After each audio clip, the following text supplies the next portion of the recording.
গতকাল আবারও ফারহান আলী ওয়াহিদের ঝলক দেখল ফুটবল প্রেমীরা। ফারহান যেন জানান দিলেন হামজা চৌধুরীর পর দ্বিতীয় বাংলাদেশি হিসেবে ইংল্যান্ডের ফুটবল কাঁপাতে আসছেন তিনি। গতকাল ন্যাশনাল লিগ কাপের ম্যাচে লিডস ইউনাইটেডের বিপক্ষে বোরেহামে শুরুর একাদশে ছিলেন ফারহান। আর ম্যাচের শুরু থেকেই তিনি বুঝিয়ে দিলেন বড় দলের বিপক্ষে খেলতে তিনি পুরোপুরি প্রস্তুত। লিডসের রক্ষণভাগের উপর শুরু থেকে চাপ তৈরি করেন ফারহান। তার গতি, বল নিয়ন্ত্রণ, আক্রমণাত্মক মুভমেন্ট এবং একের পর এক ড্রিবলিং প্রতিপক্ষ ডিফেন্ডারদেরকে চ্যালেঞ্জ ছুড়ে দেয়। আর এটি ছিল ম্যাচের জন্য অন্যতম সেরা দৃশ্য। ফারহান নিজের পারফরমেন্স দিয়ে হয়ে ওঠেন এই ম্যাচের অন্যতম সেরা আকর্ষণ। এরপরই আসে সেই ঐতিহাসিক মুহূর্ত। ম্যাচের ৪১তম মিনিটে দুর্দান্ত এক গোল করে নায়ক বনে যান ফারহান।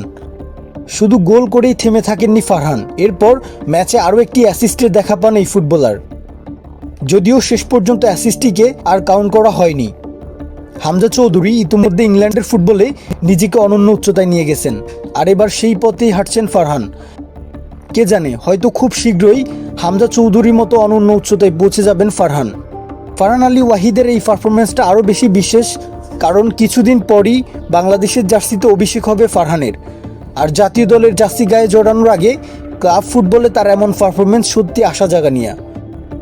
আর তাই নতুন করে তাকে ঘিরে স্বপ্ন বুনতে শুরু করেছেন বাংলাদেশের ফুটবল প্রেমীরা।